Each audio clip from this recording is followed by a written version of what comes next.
Hello, all. Keith Garvin here, and I am submitting my discussion board number 4. Can't believe we're almost halfway through this course.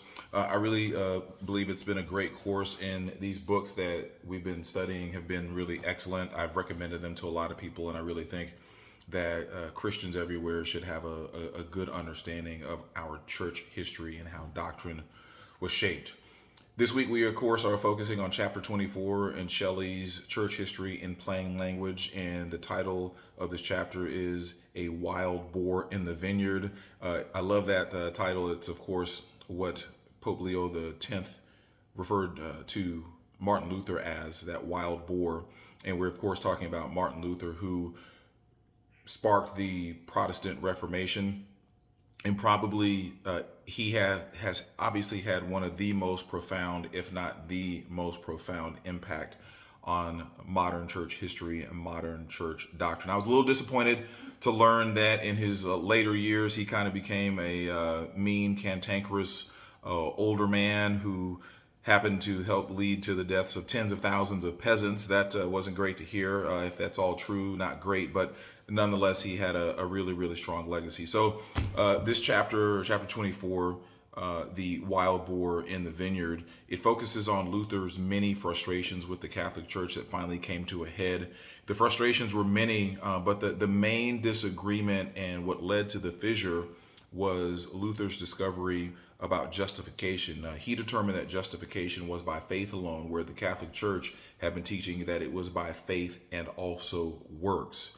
What Luther then did, his view basically made the intercession of priests in the church and the papal office really obsolete and really unnecessary. And it all came to a head on October 31st, Halloween, the year 1517, when he posted a list of 95 propositions, nailed them to a church door in Germany.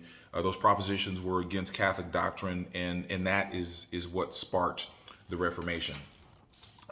What the Reformation were Protestantism and Luther, 4 basic questions that they answer in his view, and I think in the view of a lot of modern theologians, evangelical theologians, Protestant theologians. They would say that the Catholic Church, the Roman Catholic Church at the time, was getting these questions wrong.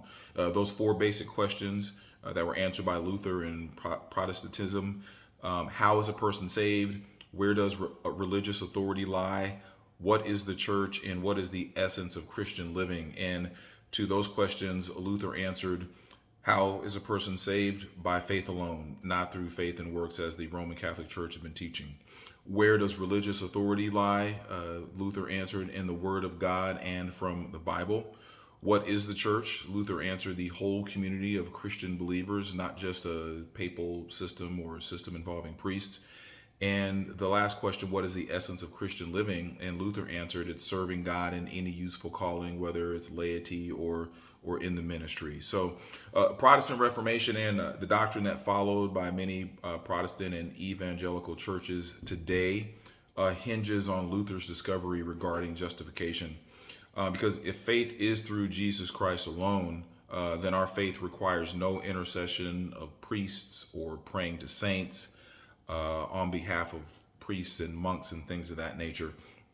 Just some quick personal reflection. I was raised as a Catholic. Went to Catholic school for 9 years, so I have a pretty good understanding of the Catholic faith. I no longer practice that faith anymore.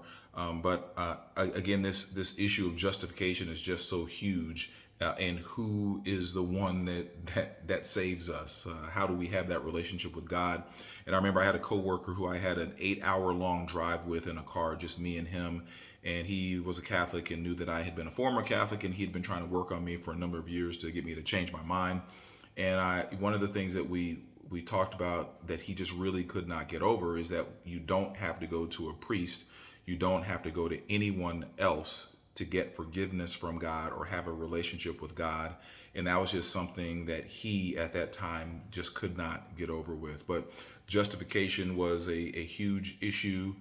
There were many other issues that Luther had with the Roman Catholic Church. And because of those issues, it led to that split, but it also led to what we know today as Protestantism and also evangelicalism.